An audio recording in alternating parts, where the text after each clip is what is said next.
The year was 2047 when everything changed for humanity.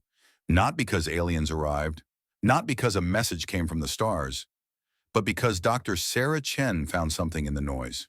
She was working late at the Deep Space Research Center in New Mexico. Her job was simple but boring. She looked at radio signals from space. For 20 years, she had found nothing but static, empty noise from empty space. Most scientists had given up hope of finding alien life. Sarah almost had too. But that night, her computer showed something strange. There were patterns hiding in the cosmic background radiation. This radiation was the oldest light in the universe. It came from the beginning of time itself, and buried inside it were signals, not natural signals. These were the marks of technology, of war, of death on a scale Sarah could not imagine. She called her supervisor. He called his supervisor. Within 6 hours, Sarah was on a plane to Geneva. Within 6 days, she was standing before a secret committee of the United Nations. Within 6 weeks, her discovery had changed the course of human history. The patterns told a terrible story. Across millions of years, civilizations had risen in the galaxy. They had built great things. They had reached for the stars. And then they had died. Not from natural causes, not from accidents. They had been hunted, destroyed, erased so completely that only these faint echoes remain. The galaxy was not empty. It was a graveyard. The committee faced an impossible choice. They could tell the world and cause panic, or they could stay silent and protect humanity. They chose silence. They called it the Quiet Protocol. From that day forward, Earth stopped shouting into the void. Radio telescopes kept listening, but humanity stopped sending messages. The great projects to contact alien life were quietly shut down. Scientists who asked too many questions were moved to other jobs. The truth was buried so deep that even most world leaders did not know it. But the committee did not stop there. If the universe was dangerous, then humanity needed to prepare. Secretly, carefully, they began to build. The first step was expansion. Humans spread across the solar system, but they did it quietly. No grand announcements, no celebrations. Mining stations appeared on asteroids. Research bases grew on Mars. Cities rose inside hollowed-out moons. All of it was hidden from public view. The official story was that space was too expensive and too boring for major investment. The truth was that humanity was digging in like an animal preparing for winter. The second step was weapons. The greatest minds of each generation were recruited into secret programs. They were asked one question: if something came to destroy Earth, how would we fight back? They spent their lives answering that question. They built ships that could cross the solar system in days. They created weapons that could crack open moons. They designed defensive systems that covered entire planets. Generation after generation, the work continued. Children were born, grew old, and died, never knowing what their parents and grandparents had built. The secret passed from one group of leaders to the next, always watching, always preparing, always silent. On the surface, Earth looked normal. People lived their lives. They argued about politics and sports. They fell in love and raised families. They complained about traffic and worried about money. The world had problems, but they were ordinary problems. No one suspected that above their heads, hidden behind the moon and scattered through the asteroid belt, humanity had built the greatest military force in the history of the planet. 300 years passed. The Quiet Protocol became almost like a religion for those who knew about it. They believed that silence was the only way to survive. They watched the stars and waited for the day when something would notice Earth. Some hoped that day would never come.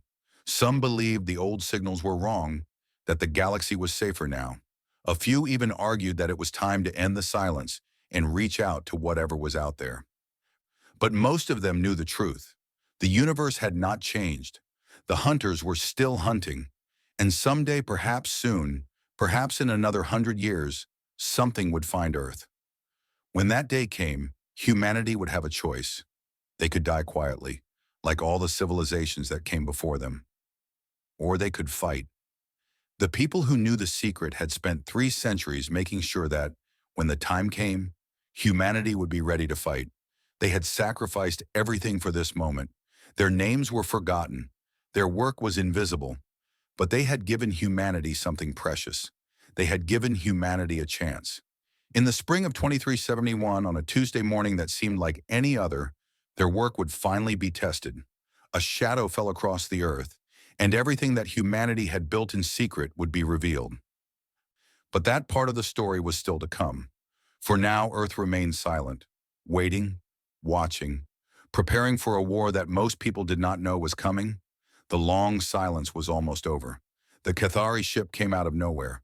One moment the sky was clear. The next moment something massive blocked out the sun over 3 continents at once. It was 60 kilometers long, black as night, shaped like a blade designed to cut through worlds. Commander Vorthax stood on the bridge of his harvester ship and looked down at the blue planet below. He had done this many times before. 17 worlds had fallen to his fleet. 17 species had learned to serve the hegemony. This small planet would be number 18. His officers had studied Earth for decades. They had intercepted television signals and radio waves. They had learned human languages and human culture. They knew everything about this world. The humans had basic rockets, simple satellites, no weapons that could threaten a hegemony ship. This would be easy. Vorthax gave the order to begin. The first kinetic rounds fell from orbit at 8 in the morning, Earth time. They were simple weapons, just rocks really, but rocks moving at tremendous speed. They did not need explosives. Physics did the work. São Paulo was hit first. A rod of metal struck the city center at 20 times the speed of sound. The impact was like a small nuclear bomb. Buildings vanished.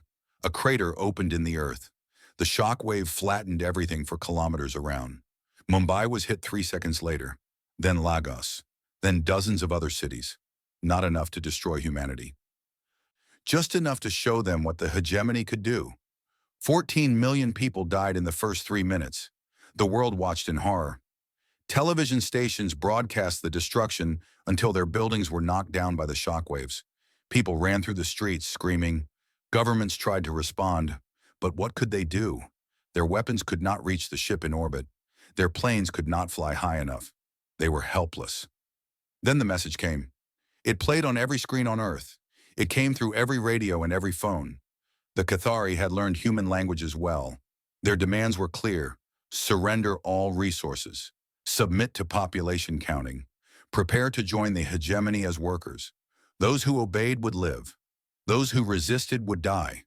There was no third option. There was no negotiation. The Cathari did not bargain with lesser species. Panic spread across the planet. Some people prayed. Some people hid. Some people tried to fight with guns and missiles that could not even scratch the alien ship. World leaders gave speeches calling for calm, but their voices shook with fear. Everyone knew the truth. Humanity was beaten. At least that is what the Cathari believed. Deep under the mountains of Switzerland, far from any city, a door opened that had been sealed for 50 years. General Secretary Yuki Tanaka walked into a room that appeared on no map. She was followed by 12 other people. They were the only ones left who knew the full truth about the Quiet Protocol. Tanaka was 70 years old. She had spent her whole life preparing for this moment. Her mother had prepared before her, and her grandmother before that. 5 generations of her family had kept this secret. She looked at the others. Some were crying, some were angry. All of them were scared. 14 million people were dead. More would die soon if they did nothing. "It's time," Tanaka said. She placed her hand on a scanner. The others did the same. 12 hands, 12 heartbeats, 12 people who held the fate of humanity in their palms. The computer accepted their authorization. Across the solar system, machines that had slept for centuries began to wake up. On the far side of the moon, doors opened in the gray dust. Ships rose from hidden hangars. Hundreds of them. Thousands of them. Warships built in secret over 200 years. In the asteroid belt, engines fired for the first time since they were installed. The Hammer squadrons began their long journey toward Earth.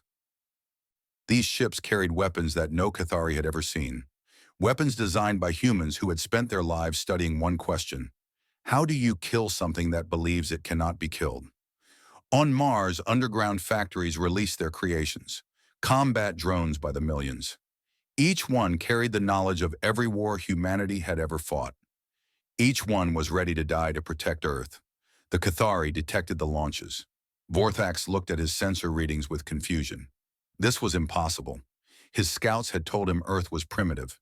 His officers had promised an easy conquest, but his sensors showed ships rising from the moon, ships emerging from asteroids, ships that burned with engine signatures his computer did not recognize. "What is this?" Vorthax asked. No one answered. No one could explain what they were seeing. In all their history, the Cathari had never encountered a species that hid its strength. Why would any civilization pretend to be weak? The answer was coming for them, fast. Vorthax realized, perhaps for the first time in his life, that he had made a terrible mistake. He had awakened something that should have been left alone. The silence was over. Now came the thunder. The battle for Earth began 6 hours after the Prometheus Protocol was activated. The Cathari had expected terrified humans begging for mercy. Instead, they found themselves surrounded by warships that should not exist. Commander Vorthax watched his tactical display with growing fear. Human ships were everywhere. They came from directions his officers had not thought to watch. They moved faster than any primitive species should be able to move. And there were so many of them. The first wave struck his harvester ship from 3 angles at once. Kinetic rounds, energy beams, missiles that split into hundreds of smaller missiles. The Cathari shields held, but barely. Warning lights flashed across the bridge. "Return fire," Vorthax ordered. His weapons officers obeyed. The harvester ship unleashed enough firepower to crack a small moon. Dozens of human ships were destroyed in seconds. But more ships came to take their place. Always more ships. On Earth, people looked up at the sky and saw lights flashing in the darkness. They did not understand what they were seeing. For 300 years, they had been told that humanity was alone in the universe. Now they were watching a battle that proved everything they knew was wrong. General Secretary Tanaka monitored the fight from her bunker. Reports came in every few seconds. Human losses were heavy. The Cathari ship was powerful beyond anything they had expected. But the plan was working. The alien ship could not escape. It could not call for help. It could only fight until it ran out of power or ammunition. The Hammer squadrons arrived from the asteroid belt after 9 hours of battle. These were humanity's secret weapon. Ships built around massive railguns that could accelerate projectiles to a fraction of the speed of light. No shield could stop them. No armor could survive them. The first hammer shot punched through the harvester ship like a needle through paper. It entered near the engine section and exited through the other side, leaving a hole 300 meters wide. The second shot hit the weapons array. The third destroyed the bridge. Vorthax died without understanding what had killed him. One moment he was shouting orders. The next moment, his body was exposed to the vacuum of space along with everyone else on the bridge. The harvester ship broke apart over the next 2 hours. Pieces of it burned up in Earth's atmosphere. Other pieces drifted into space. A few escape pods launched, carrying survivors who would soon wish they had died with their ship. When it was over, humanity had lost 8,000 ships and nearly 100,000 people. But they had won. For the first time in galactic history, a species marked for harvest had destroyed its attackers. The celebration lasted about 3 days. Then the second wave arrived. 40 hegemony warships emerged from fold space at the edge of the solar system. This was not a harvester fleet. This was a battle fleet. Real warships with real weapons, crewed by soldiers who had conquered 100 worlds. The hegemony did not accept defeat. When one of their ships was destroyed, they sent more ships to punish those responsible. But 300 years of preparation had not been for one battle. It had been for a war. Humanity met the hegemony fleet at the orbit of Jupiter. 400 human ships against 40 alien ships. The numbers seemed uneven, but Cathari warships were massive and powerful. Each one could destroy a dozen human vessels before taking serious damage. The battle lasted 6 days. It was the largest space battle in galactic history. Millions of tons of metal clashed in the darkness between planets. Energy weapons lit up the void like artificial stars. Ships died by the dozens on both sides. Admiral Chen Wei-lin commanded the human fleet. She was 60 years old. Her grandmother had died in Mumbai during the first strike. She had spent her entire military career preparing for this moment, knowing it might never come. Now it was here, and she was ready. She did not fight like the Cathari expected. She did not line up her ships and exchange fire. Instead, she used tricks, ambushes, traps. She hid ships behind moons and attacked from unexpected angles. She sacrificed small groups to draw the enemy into killing zones. She fought dirty because fighting fair meant losing. By the fourth day, the hegemony fleet was down to 20 ships. By the fifth day, only 8 remained. On the sixth day, the last Cathari warship tried to escape into fold space. A hammer round caught it just as its engines fired. The ship was torn in half. One half vanished into fold space and was never seen again. The other half drifted through the system for years before crashing into the sun. The war was not over. Everyone knew the hegemony would send more ships. But humanity had proven something important. They could fight, they could win, and they would never surrender. Word spread through the galaxy in ways that the hegemony could not stop. Slave species heard whispers about a small blue planet that had defeated its masters. Resistance movements that had given up hope began to stir again. The hegemony had ruled through fear for 1,000 years. Now, for the first time, their subjects were starting to believe that the hegemony could be beaten. A new age was beginning, and humanity was ready to lead it. The prisoner sat in a room with white walls and no windows. He was large by human standards, 2 meters tall with gray skin and 4 arms. His name was Kelvrath, and he had been a ship commander in the hegemony fleet. Now he was the only survivor of the battle at Jupiter. Admiral Chen sat across from him. A translation device sat on the table between them. It turned her words into sounds Kelvrath could understand, and his sounds into words she could understand. "I have questions," she said. Kelvrath made a sound that the device translated as bitter laughter. "Ask your questions, primitive. It does not matter. More ships will come. Your victory means nothing. We killed 40 of your warships, your best warships. How is that nothing?" The alien leaned forward. His black eyes reflected the harsh light of the room. "Because you do not understand what you have done. The hegemony has ruled this part of the galaxy for 10,000 years. They have 1,000,000 ships, 1,billion soldiers. You have won 2 battles. They will win the war." Chen nodded slowly. "Maybe, but I have another question. Your people watched us for decades. You intercepted our signals. You studied our technology. You knew everything about us. Why did you think we would be easy to conquer?" Kelvrath was silent for a long moment. "Because that is how it always works. We find a primitive world. We show them our power. They surrender. They serve. That is the natural order." "But we didn't surrender." "No." The alien's voice was quiet now, confused. "You did not, and I still do not understand why. Our first strike killed millions of your people.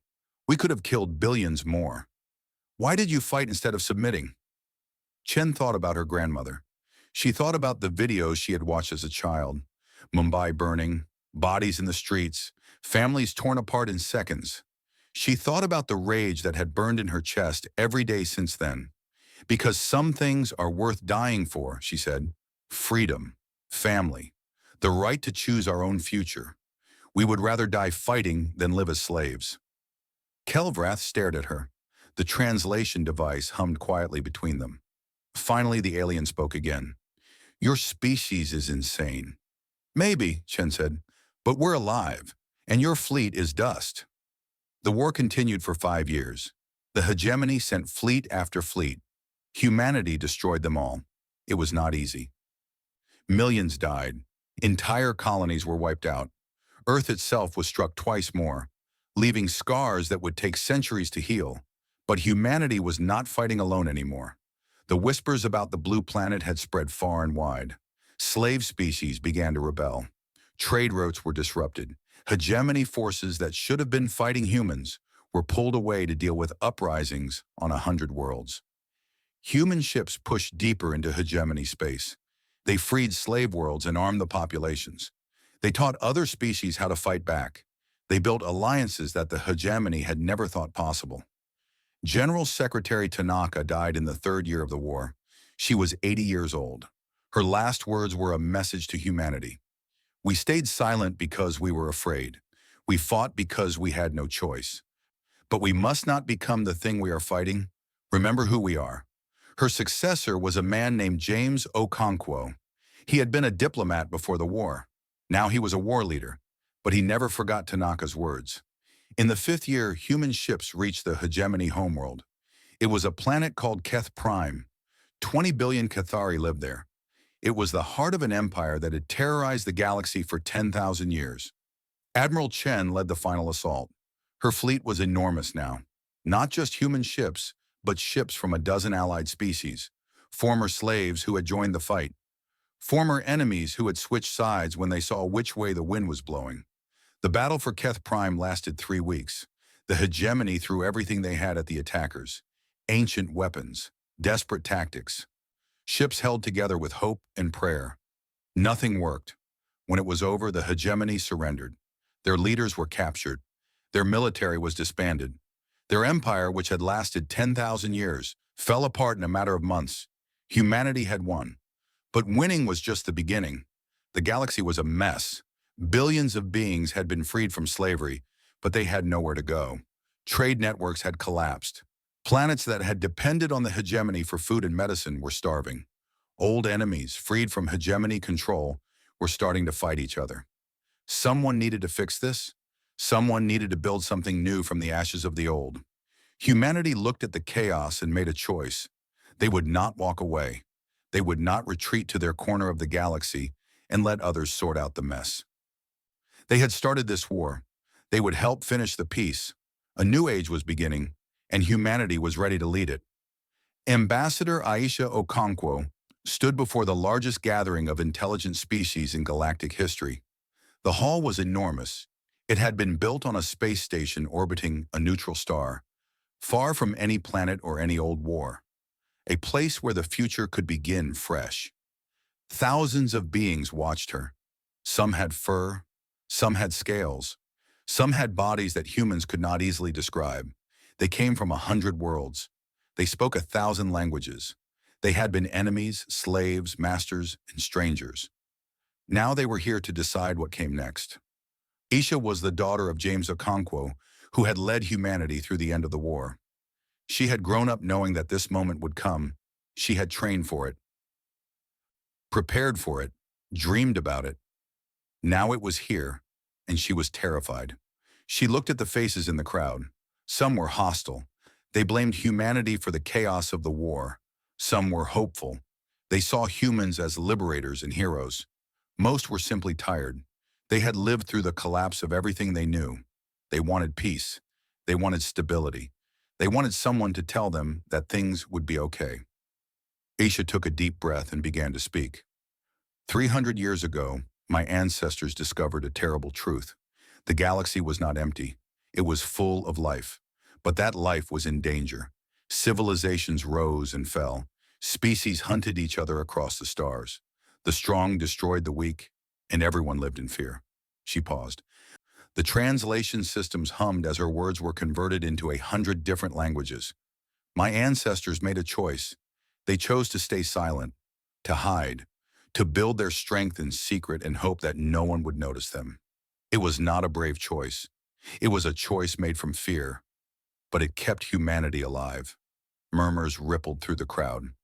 Many species had wondered why humans had hidden for so long. Now they were hearing the answer from a human leader. When the hegemony found us, they expected us to surrender. They had conquered 1,000 worlds. They believed they were invincible. They did not understand that we had been preparing for them for 300 years. Isha's voice grew stronger. We did not fight because we wanted war. We fought because we had no choice. They came to enslave us. They came to take our world. They came to erase everything we had built. We could not allow that. We would not allow that. She looked around the hall. Many of you suffered because of our war. Your worlds were battlefields. Your people died. Your economies collapsed. I cannot undo that pain. I can only tell you that we are sorry. We did not want this war, but we could not avoid it. The crowd was silent now. Every eye was fixed on the human woman standing alone on the stage. The hegemony is gone. Their empire has fallen. The species they enslaved are free. But freedom is not enough. Freedom without order is chaos. Freedom without cooperation is weakness. Freedom without hope is despair. Isha spread her arms wide. That is why we are here today. Not to mourn the past, but to build the future. Not as masters and slaves, but as equals. Not through force, but through choice. She let her words settle over the crowd. Humanity stayed silent for 300 years. We learned many things during that silence. We learned patience.